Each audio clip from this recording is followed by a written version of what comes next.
dan banyak yang ketakutan. Pak, ini kan udah melanggar nih Pak, nanti ada sanksi nggak buat ini futsal ini Pak? Ya, insya Allah kalau nanti kita controlling lagi, apabila dia masih melanggar, mungkin saya akan kenakan sanksi.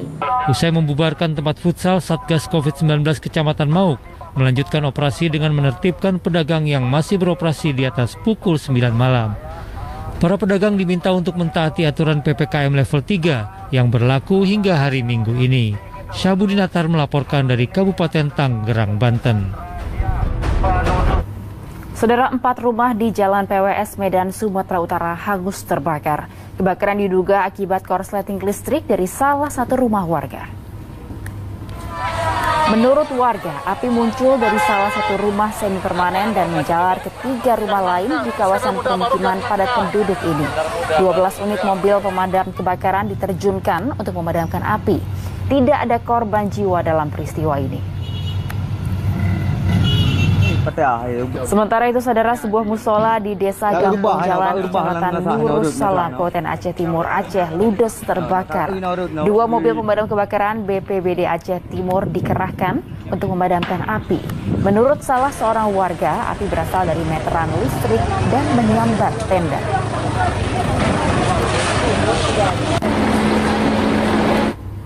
Ribuan warga antusias mengikuti vaksinasi massal di Stadion Singa Perbangsa, Karawang, Jawa Barat. Sayangnya, saudara, banyaknya warga yang datang membuat antrian membludak dan menimbulkan kerumunan di depan pintu stadion. Ribuan warga antusias mengikuti vaksinasi massal COVID-19 di lapangan Stadion Singa Perbangsa, Jalan Ahmad Yani, Kabupaten Karawang, Jawa Barat, Sabtu siang. Sekitar 2.000 warga menjadi peserta vaksinasi yang digelar BPBD Jawa Barat dengan pemerintah Kabupaten Karawang per hari, dengan total target vaksinasi bagi 56.000 orang. Membludaknya antrean di depan pintu masuk Stadion Singa Perbangsa mengakibatkan terjadinya kerumunan. Petugas pun langsung menertibkan warga agar menerapkan protokol kesehatan. Target kita 56.000 orang baru untuk 2 kali dosis, jadi 112.000 dosis, 56.000 peserta. Seperti itu. Untuk perharinya ditargetkan dapat berapa, Kang? 2.000 sampai 2.500 per hari. 2.000 sampai 2.500. Nah, untuk hari ini sudah ada yang daftar berapa ribu? Hari ini sudah penuh, sebetulnya hari ini sudah 2.439 orang. Kerumunan warga juga terjadi saat vaksinasi massal di Tribun Lapangan Merdeka, Ambon, Maluku, Sabtu siang. Untuk menghindari terjadinya klaster baru COVID-19, petugas pun langsung menertibkan warga. Sekitar 2.000 warga ikut serta dalam program percepatan vaksinasi. Warga diharapkan memanfaatkan vaksinasi massal guna mempercepat terciptanya herd immunity atau kekebalan kelompok. Dari data Satgas COVID-19, warga Kota Ambon yang telah divaksinasi sudah mencapai 106.000 orang. Samsun Nursam dan Juhri Samaneri melaporkan dari Karawang, Jawa Barat dan Ambon, Maluku. Saudara, akibat termakan berita bohong, ratusan warga Bandar Lampung ramai-ramai mendatangi sebuah restoran yang berada di daerah Pagar Alam, Kedaton guna mengikuti vaksinasi. Namun setiba di lokasi, warga harus kecewa lantaran informasi yang beredar merupakan berita bohong alias hoax.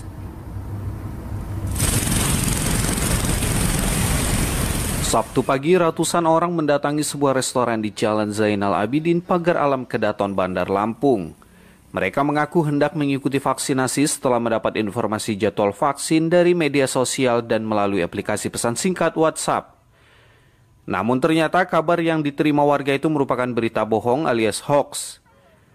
Informasi yang beredar luas, pelaksanaan vaksinasi dilakukan oleh Polresta Bandar Lampung melalui program vaksinasi keliling.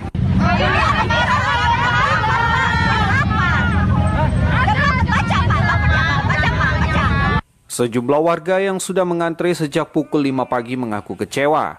Bukan hanya warga Lampung saja, Dewi, seorang warga Jakarta yang juga ikut antre, tak dapat menahan emosi.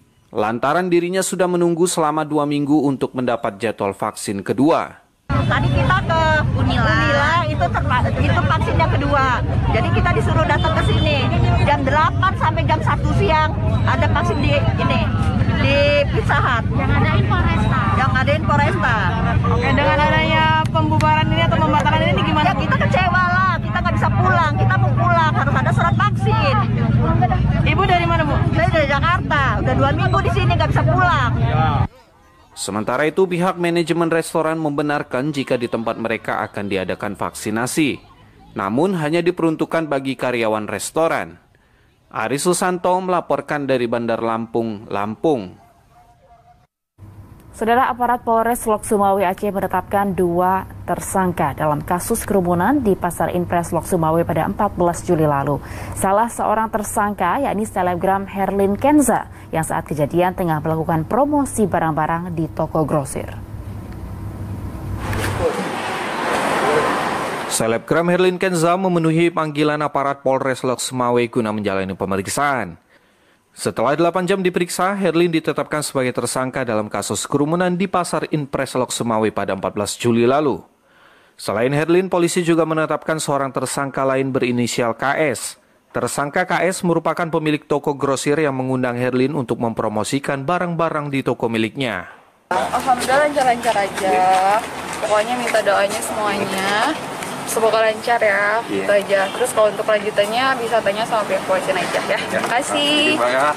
Atas perbuatannya, kedua tersangka melanggar pasal 93 Undang-Undang Nomor 6 Tahun 2018 tentang kekarantinaan kesehatan. Meski telah ditetapkan sebagai tersangka, keduanya tidak ditahan dan hanya wajib lapor.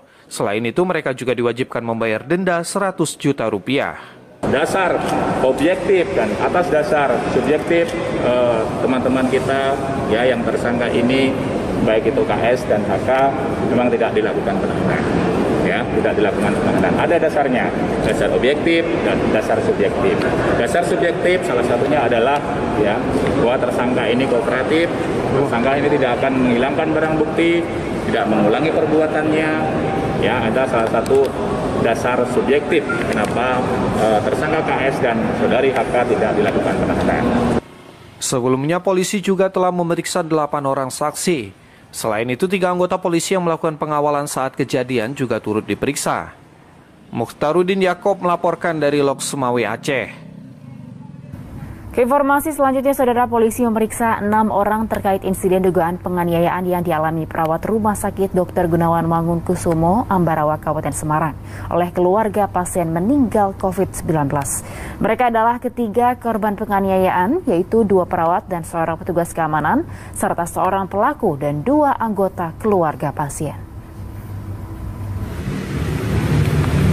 Aksi penganiayaan terhadap 2 orang perawat dan seorang petugas keamanan Rumah Sakit Dr. Gunawan Mangunkusumo, Ambarawa, Semarang, Jawa Tengah pada Jumat lalu terus didalami polisi. Aparat Polsek Ambarawa memeriksa 6 orang saksi, yakni 3 orang korban terduga pelaku dan 2 anggota keluarga pasien COVID-19. Penganiayaan dipicu kesalahpahaman saat pihak keluarga korban meminta agar pasien atas nama Nur Hidayah yang meninggal dunia akibat COVID-19 difoto untuk terakhir kalinya. Namun mendapat larangan dari perawat jaga dengan alasan melanggar prosedur penanganan COVID-19 dan demi keselamatan. Namun terduga pelaku yang marah kemudian mengambil sebuah gunting di atas meja petugas jaga hingga terjadi tarik-menarik yang mengakibatkan ketiga korban terluka. Terus ada luka-lukanya Mbak di jari. Di mana Mbak? Oh itu kenapa itu Mbak? Itu kena gunting. Kena gunting. Oh. Terus selain Mbak sendiri siapa yang mengalami? Ada Mas Edi, ada Mas Amir. Pihak keluarga salah satunya mengambil pisau dan menancapkan ke meja pelayanan rumah sakit. Nah, kebetulan pada saat itu ada perawat yang lagi ada di sana, laki-laki dan perempuan, itu langsung spontan untuk berusaha merebut yang dipegang adik dari almarhum ini, yaitu gunting yang dipegang dari saudara MA ini. Nah, pada saat itulah menjadi keributan. Lantaran tidak ada laporan, polisi akan melakukan upaya mediasi agar kasus ini bisa diselesaikan secara kekeluargaan. Yulianto melaporkan dari Kabupaten Semarang, Jawa Tengah. Seorang pasien COVID-19, saudara, dipukuli warga di Desa Bulu Silape, Kecamatan Silain, Kabupaten Toba, Sumatera Utara. Penganiayaan terjadi karena pasien tersebut kembali ke rumah dan menemui warga desa dengan tingkah tidak wajar.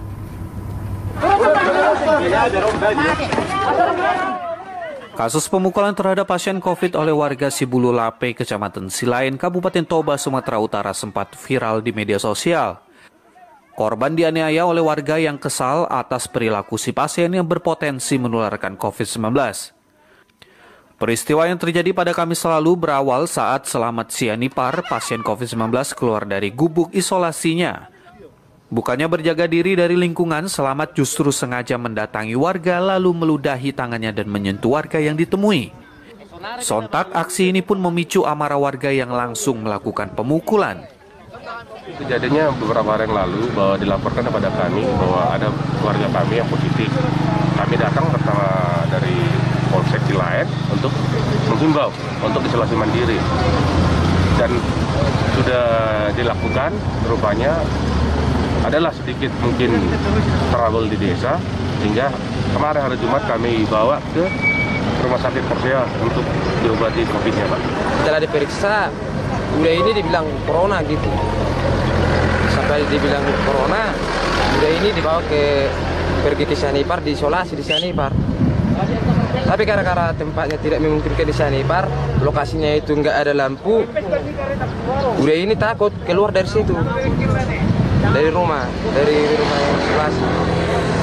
Setelah itu nggak tahu kenapa, gara-gara udah ini keluar, udah ini kayak dibikin, dia aja dipukul, diikat, diseret di jalan. Pasca aksi massa, pasien tersebut diamankan petugas dan dipindahkan untuk isolasi mandiri di Rumah Sakit Umum Persea. Ian Asmara melaporkan dari Kabupaten Toba, Sumatera Utara. Saudara, hari ini merupakan hari terakhir penerapan PPKM level 4 untuk menekan laju penularan COVID-19. Rencana PPKM dilonggarkan atau tidak diputuskan Senin besok. Sementara kesulitan mendapatkan oksigen, obat, dan tempat tidur rumah sakit masih menjadi masalah dalam penanganan COVID-19 sampai hari ini.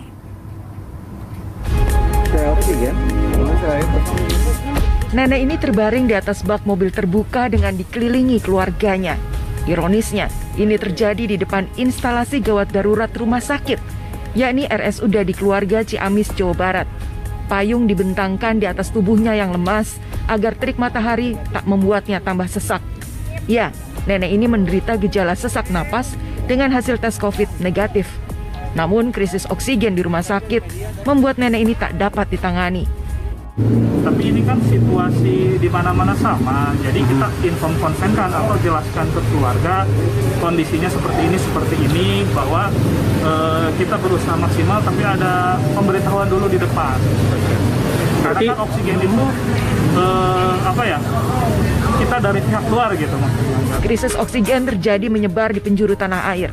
RSUD Buleleng, Bali misalnya, sudah meminjam tabung ke berbagai pihak, tapi masih juga terpaksa berhemat oksigen dengan memilah pasien yang benar-benar membutuhkan. Kita kan menggunakan pelayanan oksigen sentral. Nah, ke ruangan-ruangan yang selama ini tidak merawat COVID dan kondisi biasa kita tutup. Nah, kalau insidental di sana, misalnya ada 10 pasien, satu sesak, kita bawakan tabung. Kabar mereka yang meninggal saat menjalani isolasi mandiri pun masih saja kita dengar. Data yang dikumpulkan Koalisi Warga Lapor COVID-19 mencatat 1.152 orang pasien isolasi mandiri meninggal. Lokasinya mulai menyebar tak hanya di Jakarta dan Pulau Jawa. Presiden Jokowi pun menyaksikan langsung kosongnya obat-obatan terapi COVID dan vitamin penunjang saat sidak ke sebuah apotek di kawasan Bogor, Jawa Barat pada 23 Juli sore. Data Satgas COVID-19 terupdate menunjukkan total pasien positif COVID mencapai 3 juta lebih orang, dengan penambahan kasus baru 49.000 lebih. Jumlah kasus aktif saat ini sebanyak 569.901 kasus. Data dan situasi kesehatan seperti inilah yang dihadapi pemerintah dalam memutuskan akankah PPKM level 4 atau apapun istilahnya bisa diperlonggar atau tidak pada 26 Juli nanti. Tim Liputan 6 SCTV melaporkan. Saat penerapan PPKM level 4, saudara, suasana di Pasar Cipulir, Ciledug, Jakarta Selatan terpantau masih ramai jual beli pada Sabtu siang. Meski Pasar Cipulir tutup, para pedagang menyiasati dengan berjualan menggunakan sepeda motor di sepanjang jalan Pasar Cipulir. Beginilah suasana di depan Pasar Cipulir, Jakarta Selatan selama penerapan PPKM level 4. Lokasi pasar ditutup sementara untuk mengurangi kerumunan masyarakat. Hal itu menyebabkan para pedagang yang biasanya berjualan di dalam pasar kini terpaksa berjualan di sepanjang jalan di depan pasar Cipulir. Para pedagang mensiasati berjualan dengan menggunakan sepeda motor. Mereka mengaku telah berjualan dengan menggunakan sepeda motor selama 2 minggu setelah pasar Cipulir ditutup. Dampaknya katanya kan nggak boleh kerumunan, nggak boleh keramaian. Semenjak PPKM darurat ya, Bu? Ya. Harapannya apa sih, Bu? Harapannya ya semoga cepat lah pemerintah ininya PPKM-nya. Kenakan PPKM darurat, Bang. Emang tadinya jualan di mana, Bang? Di dalam, Cipulir. Di dalam. Ini baru pertama kali jualan di depan kayak gini pakai motor, Bang. Udah berapa lama? Ini? Udah 15 hari lah, 2 minggu. Udah 2 minggu. Sejak pemberlakuan PPKM darurat, semua kegiatan yang menimbulkan kerumunan ditutup sementara guna memutus mata rantai penyebaran COVID-19. Johan Teruna melaporkan dari Jakarta. Seekor buaya sepanjang hampir 2 meter ditangkap warga di kawasan padat penduduk di Tambora, Jakarta Barat. Usai jeda hanya di Liputan 6 Pagi.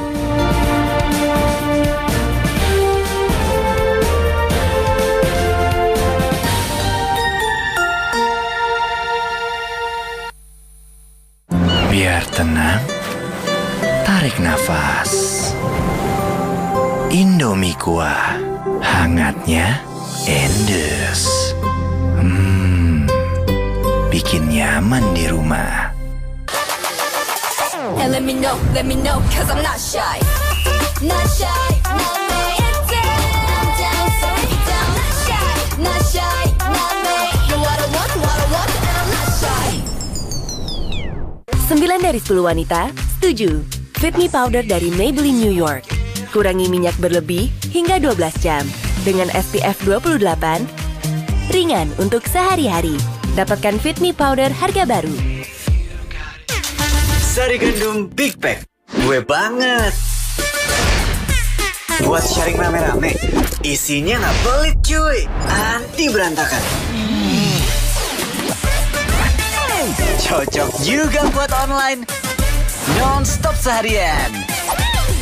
Roma Sari Gandum, biskuit gandum, isi coklat, enak dan kenyangnya no debat. Sari Gandum, seenak itu, sekenyang itu.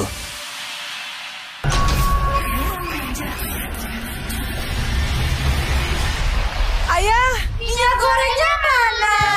Belanja kebutuhan harian gak perlu keluar rumah. Ada Shopee dari rumah. Download Shopee sekarang. Beauty Secret Time. Wajahmu gampang kusam waktu dapet. No worries, biar wajah tetap cerah, rahasiaku. Tidur nyenyak pakai Charm Safe Night. Dengan bantalan serap semalaman, menyerap banyak hingga 12 jam. Cegah bocor semalaman, aman sampai pagi. Tidur nyenyak, wajah cerah. Nyenyak sampai pagi, Safe Night. Baru Charm pembalut celana. Bersama kita lindungi diri dan keluarga dari COVID-19 ini. Pemerintah siap melaksanakan vaksinasi. Standar keamanan yang tinggi menjadi kunci kalahkan pandemi. Garansi aman dan halal pun sudah diberikan oleh MUI. Vaksin melindungi diri, melindungi negeri.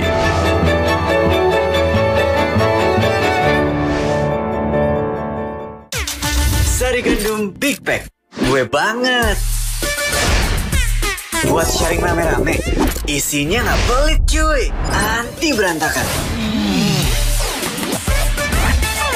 Cocok juga buat online, non-stop seharian. Roma Sari Gandum, biskuit gandum, isi coklat, enak dan kenyangnya no debat. Sari Gandum, seenak itu, sekenyang itu. Haus di luar, makan pedas di rumah. Paling nikmat minumnya teh pucuk harum, teh pucuk harum, teh pucuk harum.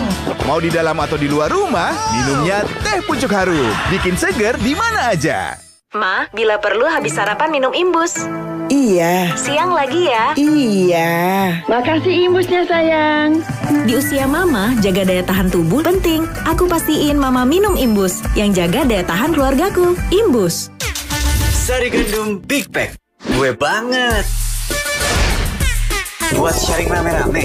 Isinya nggak pelit cuy. Anti berantakan. Cocok juga buat online. Non-stop seharian. Roma Sari Gandum, biskuit gandum, isi coklat, enak dan kenyangnya no debat. Sari Gandum, seenak itu, sekenyang itu.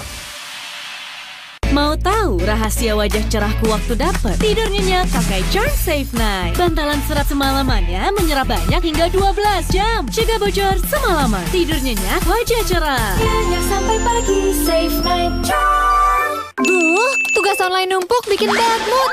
Nih, Better Big Pack, biar better moodnya. Big Pack isi 10.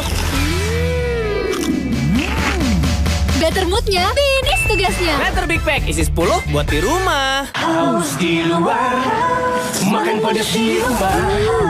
Paling nikmat minumnya teh pucuk harum, teh pucuk harum, teh pucuk harum. Mau di dalam atau di luar rumah, minumnya teh pucuk harum. Bikin seger di mana aja.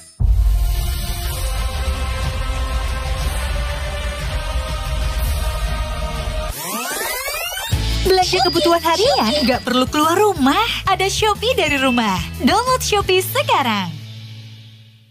Kementerian Kominfo adalah rumah TV digital. Bersama pihak terkait mewujudkan kesuksesan peralihan ESO menuju penyiaran digital. 2 November 2022 menjadi penting dan sejarah bersama era siaran nasional, yaitu berakhirnya masa siaran analog menuju era TV digital. Digitalisasi televisi menjadi kepentingan bersama. Meratanya siaran hingga ke pelosok negeri. Bersih gambarnya, jernih suaranya, dan canggih teknologinya. Menciptakan masa depan bangsa Indonesia yang lebih maju.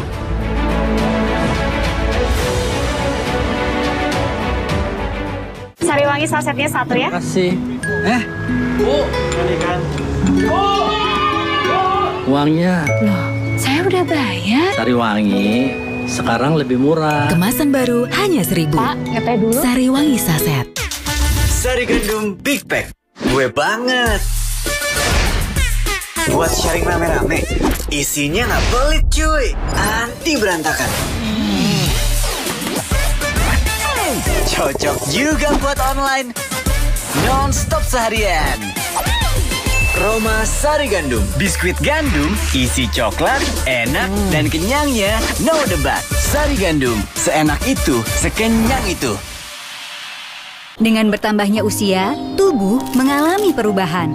Aktivitas sehari-hari pun butuh nutrisi lebih. Baru, Anlin Gold 5X. Susu dengan nutrisi lebih untuk jaga kesehatan tulang, sendi, dan otot.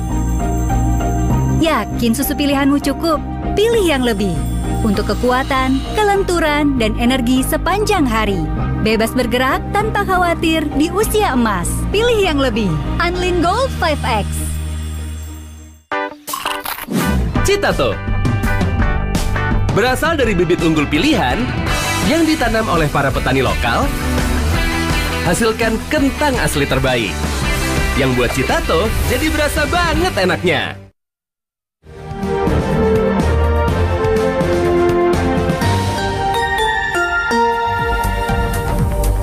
Anda kembali di Liputan 6 Pagi, Saudara. Munculnya seekor buaya di selokan permukiman padat penduduk di Tambora, Jakarta Barat meresahkan warga. Agar tidak membahayakan, warga memutuskan untuk menangkap buaya yang memiliki panjang hampir 2 meter ini.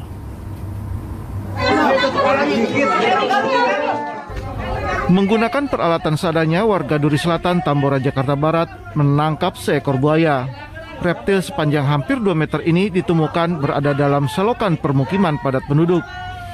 Munculnya buaya ini tentunya membuat warga khawatir karena keberadaan buaya di permukiman padat penduduk sangat berbahaya.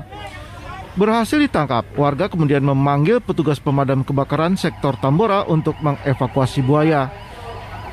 Tidak ada yang tahu dari mana buaya berasal karena di kawasan Duri Selatan, Tambora, Jakarta Barat tidak ada yang memelihara buaya atau penangkaran buaya. Masalah buaya itu untuk entah itu piaran atau dari alam, ternyata kita tanyakan kepada warga, ternyata itu memang tidak, di daerah situ tidak ada penangkaran buaya atau peternak gitu. Jadi kita ambil kesimpulan bahwa buaya tersebut adalah dari alam. Rencananya buaya akan diserahkan ke Balai Konservasi Sumber Daya Alam agar dapat dilepaskan kembali ke habitatnya. Abdul Haris melaporkan dari Jakarta. Saudara, puluhan warga yang positif COVID-19 di Klaten, Jawa Tengah dipindahkan dari Gor Gelar Sena ke Asrama Haji Donohudan Boyolali, Jawa Tengah. Hingga kini lebih dari 100 warga Klaten yang tengah menjalani isolasi di Asrama Haji Donohudan Boyolali.